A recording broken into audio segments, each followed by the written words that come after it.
In this episode of Detroit Performs, an artist develops art projects that strengthen and beautify communities. A spoken word artist furthers the education of the children in the community. And a poet pours her soul into her performances. It's all ahead on this edition of Detroit Performs. Funding for Detroit Performs is provided by the Fred A. and Barbara M. Erb Family Foundation, the Kresge Foundation, the A. Paul and Carol C. Scott Foundation, the Michigan Council for Arts and Cultural Affairs, the National Endowment for the Arts, and by contributions to your PBS station from viewers like you. Thank you.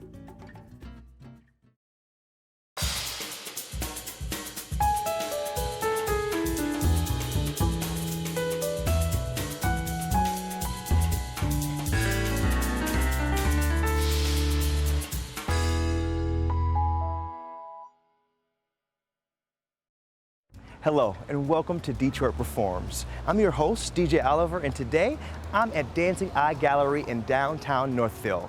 Now this gallery boasts a wide variety of different creations made by Michigan artists, including this shirt I have on right here. Now we'll find out more about this gallery later in the show, but right now let's get to our first segment. Artist Donna Jackson's bodies of work are the results of what she's learned from womanhood and what she hopes to share with her hometown. Take a look.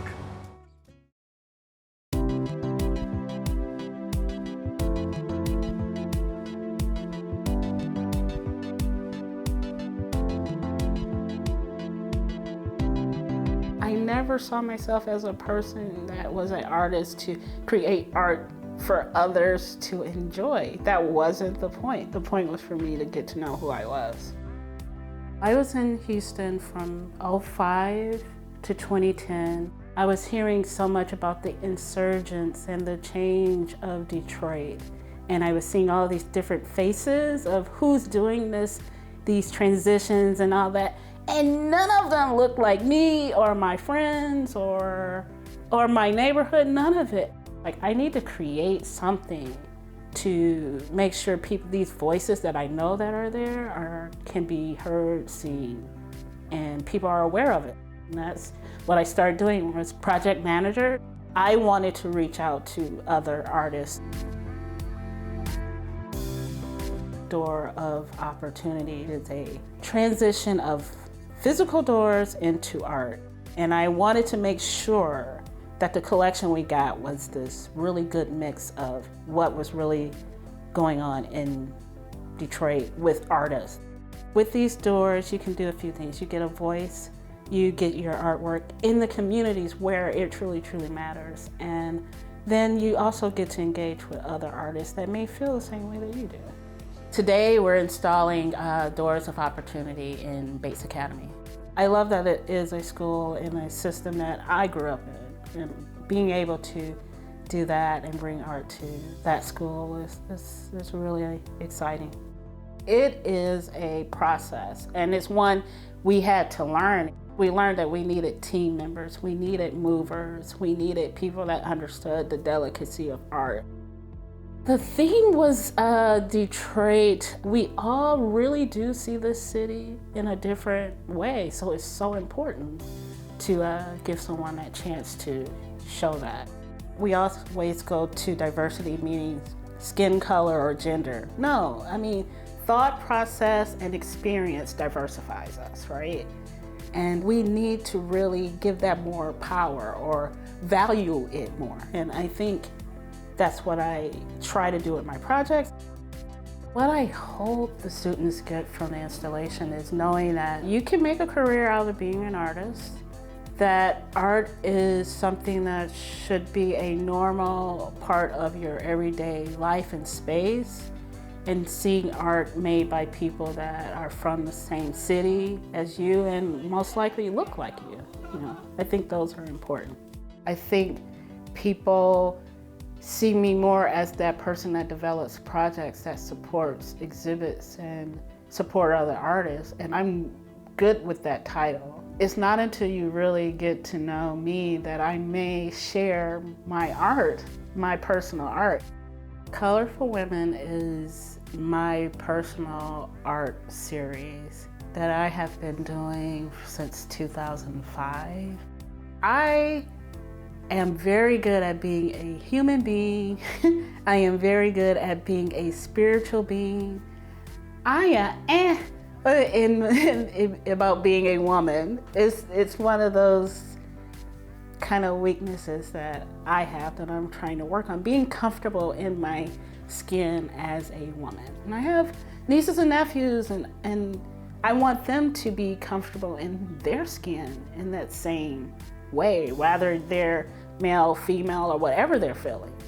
I started drawing women, kind of deconstructing them from what the standard beauties is for America and constructing it in a way that was more digestible for me. I almost think I'm trying to make the physical woman into a spiritual one by the way I draw.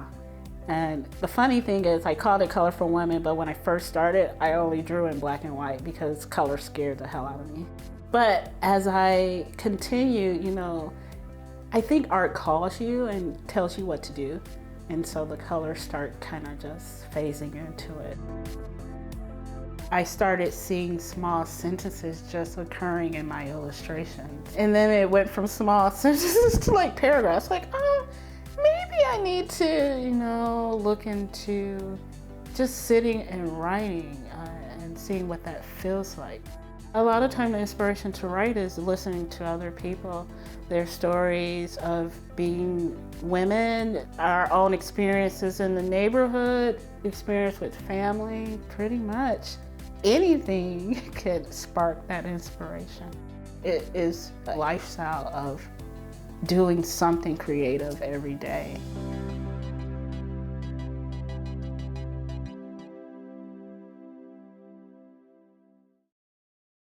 You can learn more about Donna Jackson as well as all of our featured artists on DetroitPerforms.org. Now let's take it back to the D, where artist Jamii Tata is educating the youth in our community.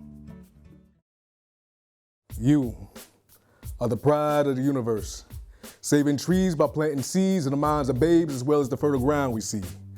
Words are keys to communication. And without words, without understanding words written and spoken, it's kind of hard to navigate your environment. Smog.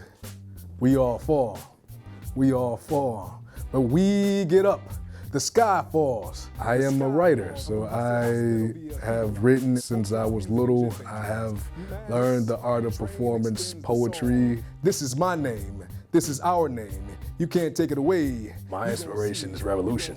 I am always about change. I see a lot of things that are not just, so I strive for justice, and I write about what it means to be a more sustainable, holistic, and caring world. I stand challenging traditions to allow for opportunities for women. Inside of my house and outside of my house, I had some challenges. So, I think being able to write from a place of authenticity, even though some of the things you say may be hard truths for others, that's okay. There is cowardice behind your actions. My potential to pass your potential scares your enterprise. The power behind your name will be lessened, along with the cars in your garage and your position in society. I have a lot of anger in me that I let out through my poetry. And being able to have that as an outlet is healthy, being able to write things that, matter to me and somehow they matter to other people too. Like, I'm not the only one that's been wrongly screwed over by this, that, and the other. I want fresh and organic vegetables in my neighborhood. I don't have that in the grocery stores, even outside of my neighborhood. That's an injustice. Why can't our kids have education? That's an injustice. Being able to talk about those things are like where my art, where my writing and my performance comes from. Through cooperative economics, we grow our own food. We build and own our own neighborhoods. We employ our own neighbors. We don't wait for others to give us value. In my household, I sometimes didn't have a voice. So poetry gave me an opportunity to have a voice. I journaled like 3 times a day. It saved my life many days. It, made me really able to think about where I wanted to be and that I wanted to be here on earth, continuing the work of sharing what it means to be a creator. It's one thing to do work, but if you do work that affirms your life, you'll do it forever. The train is an extension. The train extends the song. This is my name. This is our name. You can't take it away. I went to Detroit Public Schools. I went to King High School. Love King, love everything that I learned, love the people.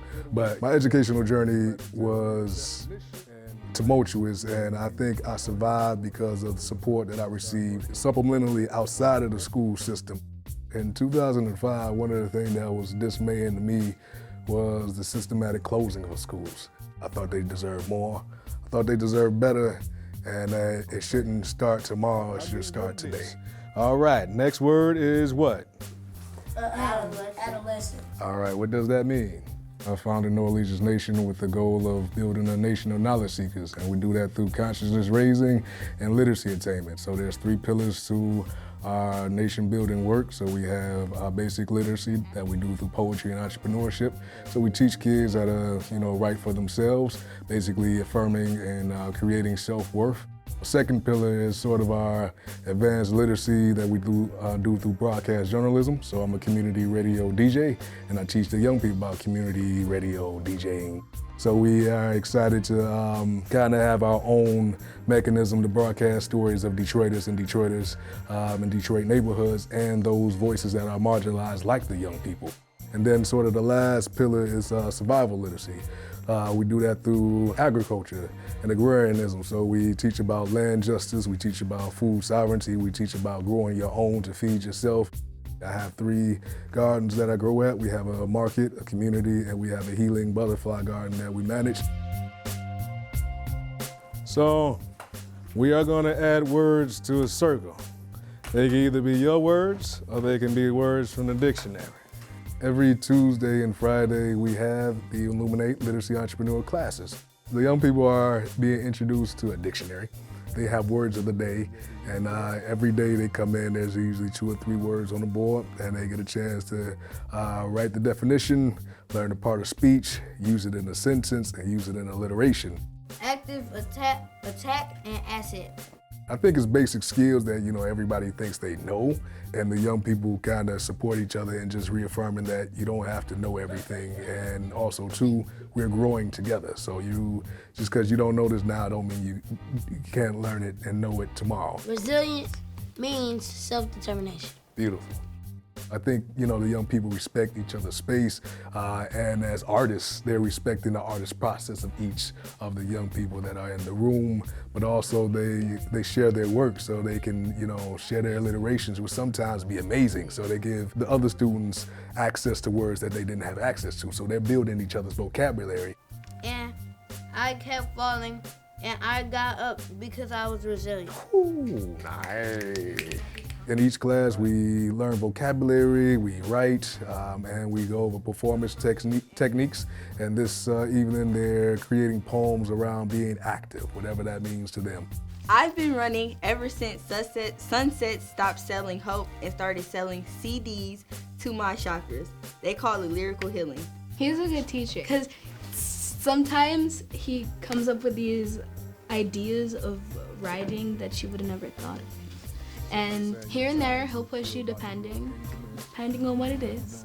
And it'll make you better in doing poetry. Activate in 5, 4, 3, 2. It's time to make an impact, emphasizing the fact that change needs to happen, to not sit down and push back.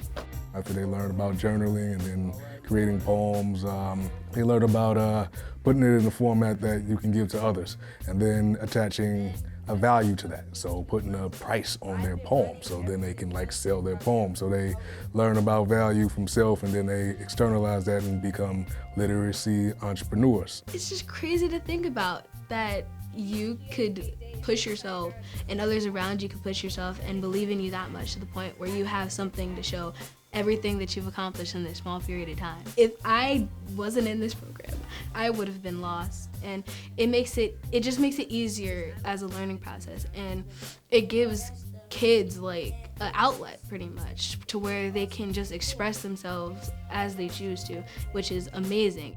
The heart of my culture needs healing, but you can't heal an open wound when shots are constantly fired through. Being able to, create power and agency in young people and adults to tell their own stories and to create their own narratives through the power of language is why we do what we do. My music degraded into some mess of jumbled words, but my liberty is still in need of liberation. Thank you.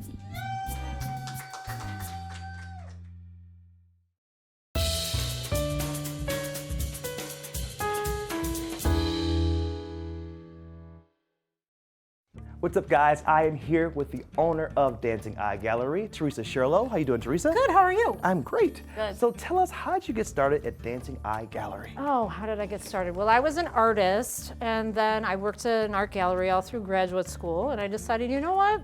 I could do this. I thought I was going to teach, but no. I decided to do this instead. So, Teresa, when did you arrive here in Northville? 1995. Okay. All right, and what kind of Michigan artists do you guys feature here? So we do ceramics, glass, jewelry, textiles. Shirts, yeah. We do everything and anything. Yeah. It's based on what my customers are looking for. And so what makes Michigan artists so unique?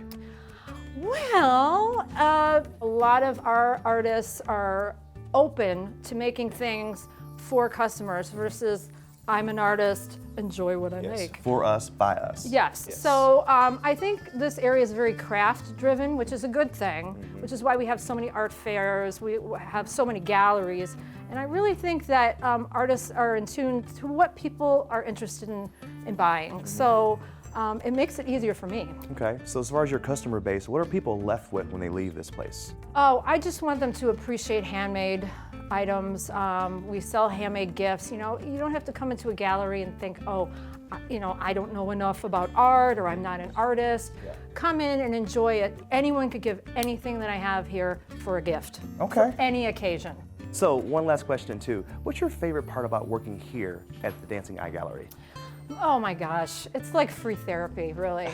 I just love talking to people. Yeah, me too. I kind of like to talk. Have you noticed that? I get that, and I like to talk to people too, so we can relate on that. Well, thank you, Teresa. We appreciate Thank that you, here at DJ. Detroit You're the Performs. best. Appreciate you. Yes. All right. Thank you. Now let's check out some upcoming events happening in and around the D.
Next up, we meet a poet who is using her words to take on important issues affecting our community. Here is Tuwana Petty. We are Detroiters, the Black Mecca of possibility. Art, it can be resistance. Art can be visionary. Art has a role in social justice, and if you're an artist, you have a responsibility to create the world you want to see. Also articulate the truth and what's happening. I grew up in Detroit, born and raised. I write every day, at least 5 minutes in the morning. The impact that art has had on me inspires me to do it.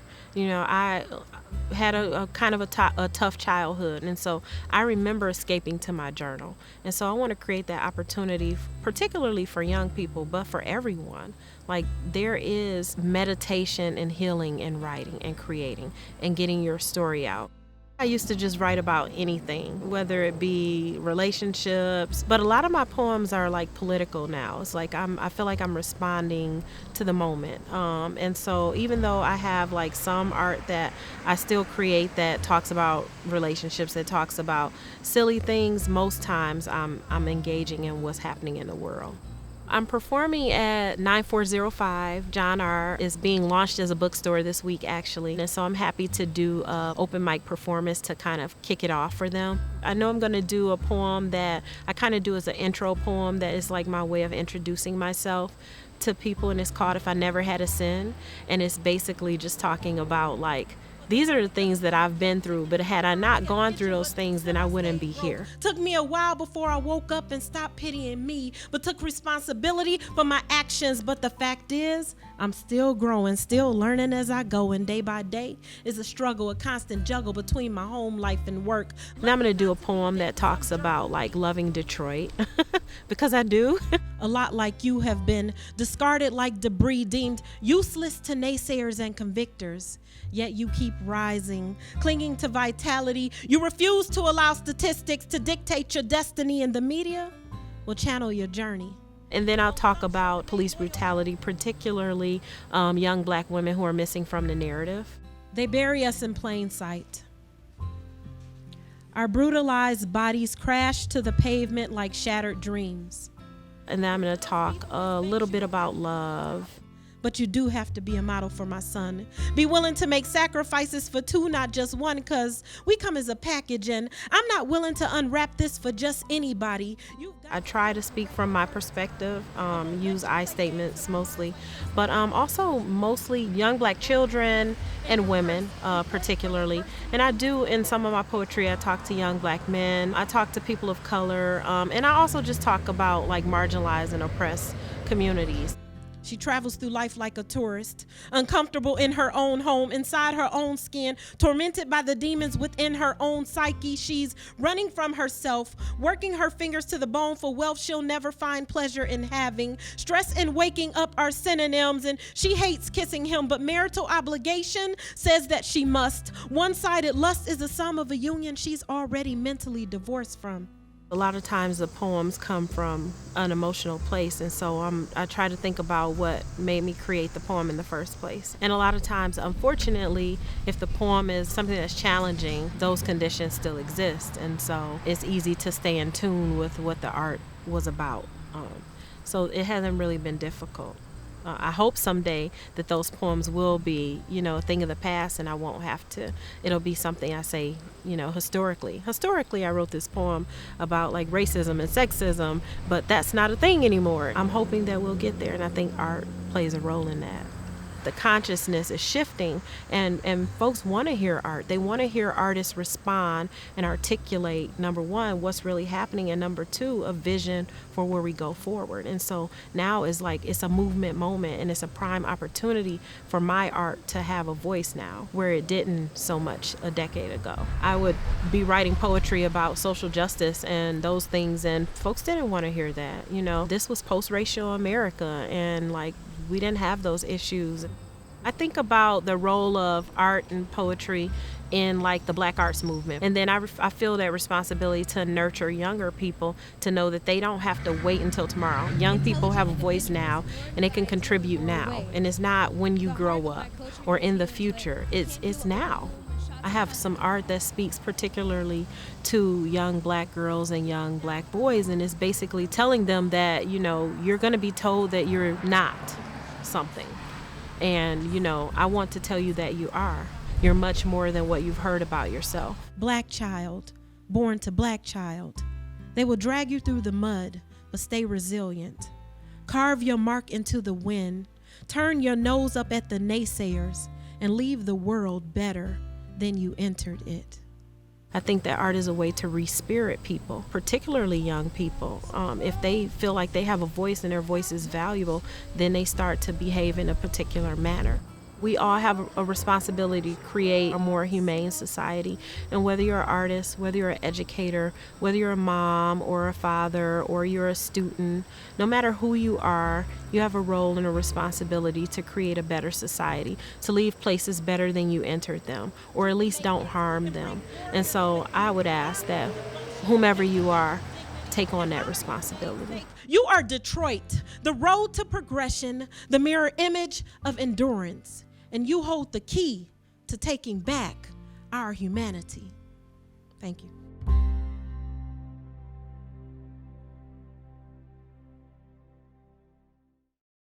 And that wraps it up for this edition of Detroit Performs. As always, for more arts and culture, head to DetroitPerforms.org, where you'll find featured videos, blogs, and information on upcoming arts events.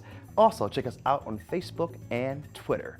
I'd like to thank the Dancing Eye Gallery for letting me peruse the store. Now you know you gotta hit this place up next time you're in Northville. Until next Tuesday, get out there and show the world how Detroit performs, y'all. I'm DJ Oliver. Thanks for watching, guys. Funding for Detroit Performs is provided by the Fred A. and Barbara M. Erb Family Foundation, the Kresge Foundation, the A. Paul and Carol C. Scott Foundation, the Michigan Council for Arts and Cultural Affairs, the National Endowment for the Arts, and by contributions to your PBS station from viewers like you. Thank you.